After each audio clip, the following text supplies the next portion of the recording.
ہمارے محترم chief guest سیما اشوکال صاحب، میرے محترم عزت مآب ٹیچر پروفیسر شاد صاحب، چیئرمین غیور فاؤنڈیشن کے جناب غیور صاحب، شوکت غیور صاحب، اور میرے دوست بھائی کہو میرے پروفیسر شاد رمضان صاحب، کیونکہ ہم اکٹھے پلے بڑے ہیں کشمیر یونیورسٹی میں۔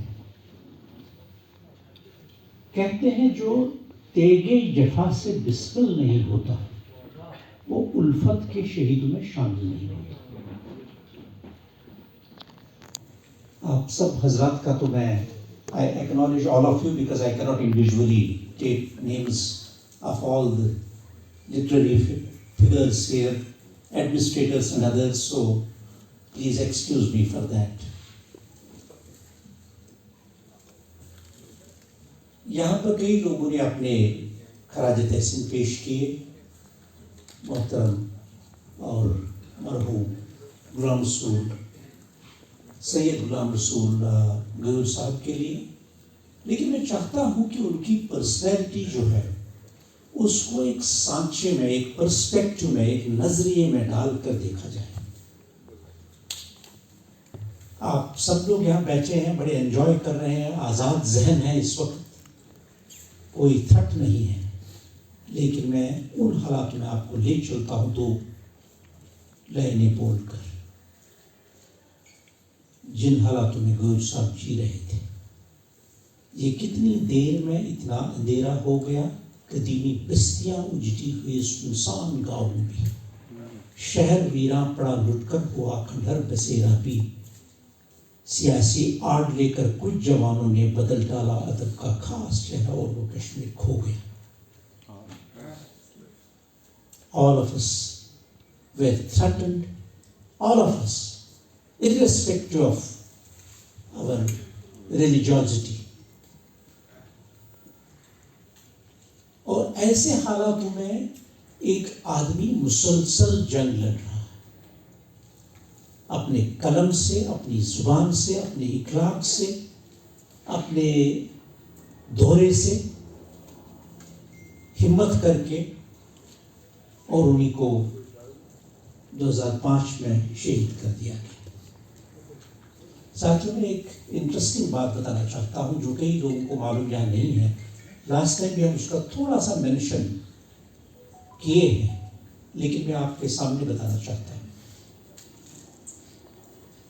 میں جب 78 میں JNU گیا اور وہاں سے کشمیر واپس آیا تو ہمارے یہاں ایک بس اننت ناگ سے کوکر ناگ جاتی تھی، 7 بجے کے بعد وہ نکلتی نہیں تھی، اس لیے تمام سواریوں کو جو ہے پیسنجرز کو ٹھونس کے اس میں بیٹھنا پڑتا تھا، جس سے تمام لوگ پرانے سارے واقف ہیں کشمیر میں ہوتا کیا تھا۔ تو اس بس میں کبھی بھی ہم کسی ٹائر والے کو دیکھتے تھے تو احترام سے، چاہے وہ کسی بھی مذہب کا، یہ مذہب کی باتیں تو اب ہم کرنے لگے ہیں بدقسمتی سے، تو وہاں پہ جو ہے ہم ان کو سیٹ دے دیتے تھے۔ اسی طرح میں نے اٹھ کے ایک صاحب کو سیٹ دی، اس نے مجھے سائڈ میں بٹھایا، کیونکہ ٹائی پہنے تھے، کراکلی تھی، اور وہ تھے پیر تحقیق کے نظام الدین MP نظام الدین صاحب۔ اس کے بعد ان سے جب ہم نے پوچھا آپ کیا کر رہے ہو، اب بچے یہ کیا ہو رہا ہے، کیا ہو رہا ہے، تو میں نے کہا میں JNU میں پڑھ رہا ہوں، یہاں پورے ڈسٹرکٹ کا پہلا آدمی ہوں جو JNU گیا ہے۔ بڑے ایک دم خوش ہوئے اور اپنا کارڈ نکال کے دیا، اور ان سے ہماری لگ بھگ دوستی ہوئی۔ جب بھی دلی میں تھا تو میں آلموسٹ ہر ہفتے وہاں جاتا تھا۔ کہنا یہ ہے کہ میری غیور صاحب سے وہاں پر پہلی ملاقات ہوئی ہے نظام الدین صاحب کے۔ اس کے ساتھ ہم آگے بات کریں گے۔ غیور صاحب ایک جس کو ہم کہیں گے ہائی گریڈ انٹلیکچوئل، کیونکہ مجھے کچھ لٹریچر جو ان کے بارے میں میسر ہوا ہے، کچھ تو میں نے اس میں سے اسٹڈی کیا ہے، ان کی پوئٹری وغیرہ، تو اس سے یہی لگتا ہے that he was a high grade intellectual, he was very very eminent poet, he was a literate mystic۔ اگر ہم ان کی پوئٹری کو مطالعہ کریں. Very literate mystic. میں نے 2-3 ان کے پوئٹری کے نشو نما ساتھ لائے ہیں. اور ایک بہت ہی بڑے ادیب ٹیچر بھی تھے. لیکن اس کے علاوہ ان کا کنسرن جو تھا پولیٹیشین کا بھی تھا. پولیٹیشین کا کنسرن اس لیے تھا کیونکہ he was a politician for peoples problems. ہمارے میں یہاں ایک بات بتانا چاہوں گا چونکہ سریمان اشوک کول صاحب یہاں بیٹھے ہیں. جب ہم کشمیری تواریخ کا مطالعہ کرتے ہیں اور کشمیر کی سیاست کا مطالعہ کرتے ہیں، ایک بات میں آپ کو بولنا چاہتا ہوں کہ ہمارے تمام پولیٹیشین ٹل ڈیٹ کشمیر میں ایک ہی کوشش کرتے ہیں. They want to go nearer to power. اقتدار کے نزدیک جانے کی کوشش کرتے ہیں، لیکن اس اقتدار کو عوام کے لیے یوز نہیں کرتے. They do not transform that power for political purposes that can help public good. They don't do that. That is the most unfortunate. ہم لوگ بڑی ہنسی مذاق کرتے ہیں لالو پرساد یادو، ارے 2 کوڑی کا آدمی، زبان نہیں، لینگویج نہیں، کلچر نہیں، یہ بھی کہتے ہیں پرائیویٹ میں ہم سب لوگ. لیکن وہ اپنے علاقے کے لیے ٹرین کی بات کرتا ہے، امپلائمنٹ کی بات کرتا ہے، تمام سویدھاؤں کو، چاہے وہ بڑے ذات بھائی ہوں، کوئی کچھ بھی ہو، لیکن کر لیتے ہیں. لیکن ہمارے پولیٹیشین جو ہے، میں کہہ رہا ہوں رسوخ سے آج تک they just go nearer to power, they don't transform the power for public good. That has been one of the most unfortunate thing. دوسری بات میں جو کہنا چاہوں گا، جس آدمی نے 100 سے زائد کتابیں لکھی ہیں، 77 سے زائد شاعری مجموعے پروڈیوس کیے ہیں. ابھی میرے خیال میں ان کا نمبر اور بھی آگے بڑھے گا کیونکہ شوکت گل صاحب اس کو بھی اور دیکھیں گے کہاں کہاں ان کا ذخیرہ اور خزانہ چھپا ہوا ہے.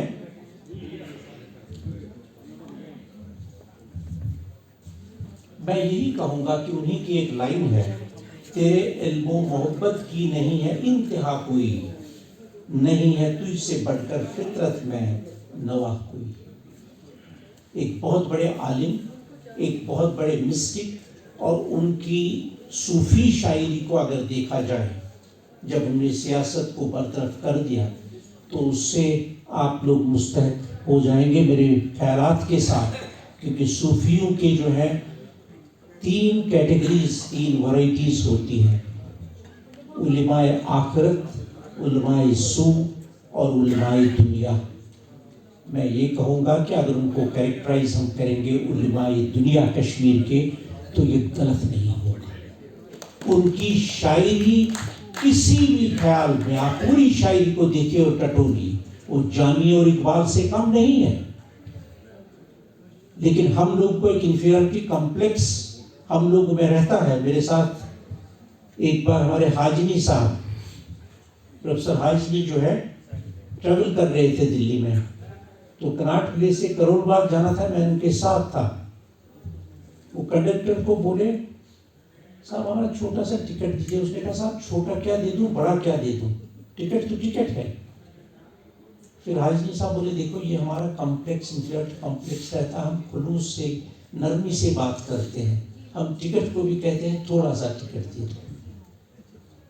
تو یہی میں کہنا چاہتا ہوں کہ ہم لوگ کشمیری جو ہے تھوڑا انفیریٹی کمپلیکس کو جیل چکے ہیں، نہیں تو وہ اقبال اور جامی سے کم نہیں ہے. اور آج کے بعد جب بھی ہم مرحوم غیور صاحب کی بات کریں، یہ ہمیشہ یاد رکھے صوت کشمیر جو ہے علماء دنیا میں شامل ہے اور علماء دنیا میں کریکٹرائزڈ ہے. اس کے بعد جب ہم دیکھتے ہیں کہ انہوں نے سیاست میں قدم رکھا، میں پھر نظام الدین کی بات کرتا ہوں. یہاں نظام الدین صاحب کے ہی ہاں میں نے دیکھا ہے شمیم احمد شمیم کو، نظام الدین صاحب کے ہی ہاں میں نے دیکھا ہے غیور صاحب کے ساتھ مولانا مسعودی کو، اور کئی سیاستدانوں کو جو کانگریس میں رسا کشی چل رہی تھی ایک زمانے میں، ارلی 80s میں، جب اندرا گاندھی کا دوسرا دور شروع ہوا. تو اندرا گاندھی ان کو کشمیر کا سی ایم بھی بنانا چاہتا ہے. اگر کبھی بھی آپ اندرا گاندھی کے پیپرز اور اس وقت کے پیپرز ٹٹول لیں، لیکن غیور صاحب نے جو ہے، میں نے کہا پہلے ہی، وہ اقتدار کی سیاست نہیں چاہتے تھے. پھر انہوں نے این سی، آپ پوچھیں گے کہ این سی کس سے جوائن کیا؟ این سی بھی جو میں نے کہا کہ پیپلز کنسرن تھا، ان کو لگا کہ National Conference anti feudal struggle کا حصہ رہی ہے 31 سے 47 تک جب شکشی راج ختم ہوا. تو اس سے انہوں نے این سی کا ہاتھ تھاما. لیکن کچھ دنوں کے اندر ہی ہم نے دیکھا نیشنل کانفرنس جو ایک مفاد پرست پارٹی ہے، دگا کر لی ان سے اور اس نے پارٹی کو گڈ بائی کر دیا. اس کے علاوہ ایک اور بات سیاسی کریکٹر پر جب نظر ڈالتے ہیں، بتانا چاہتا ہوں میں کہ جب جنتا پارٹی ہندوستان میں آئی تو 2 مسلمان پورے انڈیا میں اس کے ساتھ تھے جن کو بہت کافی کام کرنا پڑا جنتا پارٹی کو اقتدار دلانے میں.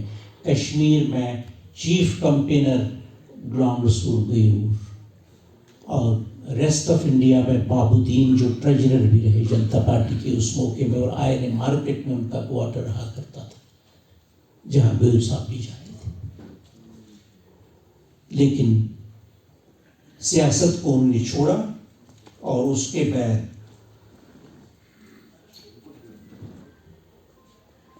سیاست کو برطرف کر کے انہوں نے اپنی پوئٹری، اپنے کلچر، ادیب، پڑھائی لکھائی، ٹیچنگ، ان سب چیزوں کو آگے بڑھایا. اور یہاں سے تو سلپ آ گئی. خیر، تو اس کے ساتھ میں اب ایک اور بات یہاں میں جو کرنا چاہتا تھا اس کو میں شلپ کر رہا ہوں. میں ایک امپورٹنٹ بات کہنا چاہتا ہوں یہاں پر کہ ہم سب لوگ یہاں کئی سالوں سے آتے ہیں، غیور ڈے مناتے ہیں. ٹھیک ہے، غیور صاحب کا اتنا کنٹریبیوشن رہا ہے، لیکن یہ کیسے ہم منا رہے ہیں؟ اس ٹریڈیشن کو کون زندہ رکھ رہا ہے؟ اس ٹریڈیشن کو ہم سب تو تعاون کر رہے ہیں، لیکن اس ٹریڈیشن کا سب سے بڑا انجن ان کے سپوت سید شوکت غیور صاحب ہیں. شوکت غیور صاحب کا مبارکباد تو دیتے ہیں، لیکن میں شریمان کول صاحب کو بتانا چاہتا ہوں کہ اگر کشمیر کی انٹیگریشنل پالیٹکس کو آبیاری کرنی ہے، اگر کشمیر کا آرٹیکل 370 ختم ہو گیا، ٹھیک ہے، آرٹیکل اور بھی کئی ختم ہو گئے، یا ٹھیک ہے غلط، وہ تو تمام عوام طے کرے گی. اور ہم تو میں سیاستدان نہیں ہوں، نہ میں کسی پارٹی یا کسی آئیڈیالوجی سے وابستہ ہوں. ہمارے شارق صاحب اور پروفیسر رمضان صاحب اچھی طرح سے جانتے ہیں، آپ میں سے بھی کئی لوگ. لیکن میں ایک چیز بولنا چاہتا ہوں کہ اگر انٹیگریشنل پالیٹکس کی ٹینڈنسی کشمیر میں زندہ رکھنی ہے،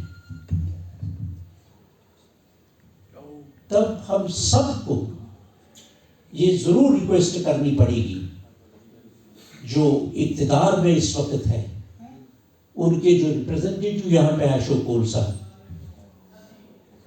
کہ شوکت غیور صاحب کو چاہے وہ مانے یا نہیں مانے، کوئی نہ کوئی امپورٹنٹ پارلیمنٹری ذمہ داری دینی چاہیے.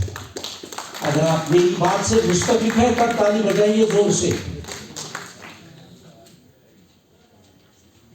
یہ اس سے پولیٹیکل ریہیبلیٹیشن کا مسئلہ نہیں ہے، یہ کشمیر کی سیاست کو ایک الگ ڈائریکشن دے گی. جو میں کہہ رہا ہوں کہ انٹیگریشنل پالیٹکس کو اگر اسٹرنتھن کرنا ہے تب غیور صاحب کو یہ ذمہ داری ضرور دینی چاہیے.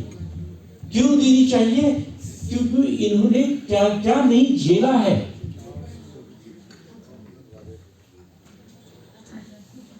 مرحوم غلام رسول غیور کی شہادت کے بعد انہوں نے کیا نہیں جھیلا ہے، انہوں نے کون سی سختی اور ہارڈ شپ کو نہیں جھیلا ہے.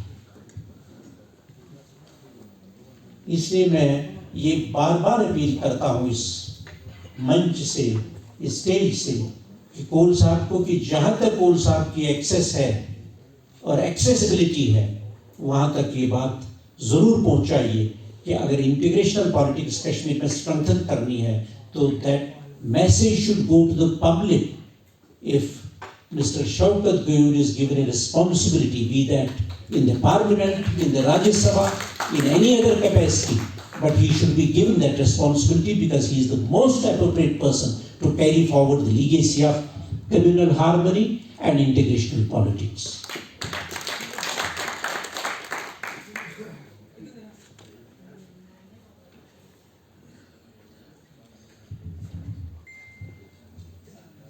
میں باقی کچھ نہیں کہنا چاہتا ہوں چونکہ یہ صرف میرے سامنے ہے، نہیں تو میں آپ کو غیر صاحب کے کچھ شعر اور ان کی تشریح سنانا چاہتا تھا.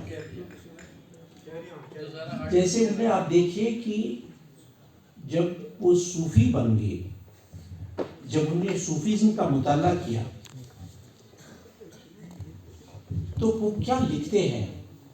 وجودس گو سلا راز بلندی سجودس مز کروں تعبیر کیا ہو. اگر آپ لوگ بیوی بہت کو پڑھے ہیں تو فارسی میں کہہ رہی ہے برق از بود دیدہ از اندو رستر و از غم و امید جستر. اس کا مطلب ہے کہ اگر ہم اپنی ایگزسٹنس کو، پولیٹیکل ایگزسٹنس کو، کوئی بھی ہماری آئیڈینٹی ہے، اگر ہم اس کو شلو کر لیتے ہیں then there is no pain. اپنے وجود کے بارے میں اگر ہم اپنا ایگو ہی سیٹسفائی کرتے رہیں تب تو دنیا میں ہمارے لیے جگہ ہے ہی نہیں، وہ تو مرتے دم تک ایسا ہوتا رہے گا. اور پھر کنٹمپریری کنڈیشنز کو، ان کا پریمونیشن دیکھیے کہ کنٹمپریری کنڈیشنز کو وہ کیسے انڈرسٹینڈ کرتے تھے. یہ حالات پیدا ہونے سے پہلے وہ کہہ رہے ہیں کہ الفاظ گرم، شوق نظر، سانس تیز ہے، ہنگامے بھی اور قیامت کے ہیں باقی. اور اس کے بعد آپ لوگوں نے دیکھا کہ کشمیر کا استحصال کیا ہوا. میں انہی الفاظوں کے ساتھ پھر سے دہرانا چاہتا ہوں بہت ہمبلی کہ we must work for it, we must pray for it. باقی کول صاحب اپنے نظریے سے، وہ ہمارے سے زیادہ چونکہ ہم سیاست دان نہیں ہیں، تو وہ اپنے نظریے سے ان چیزوں کو دیکھیں گے. اور مجھے پوری امید ہے اور ہم سب لوگوں کو امید ہے کہ کشمیر کی انٹیگریشنل پالیٹکس کو بالکل باہ راست کرنے کے لیے وہ ضرور سے ضرور اپنے دوستوں کو، اپنے ہمراہوں کو اس پر مطمئن کرائیں گے تاکہ ان کو زیادہ سے زیادہ رسپانسبلٹی دینی چاہیے. شکریہ.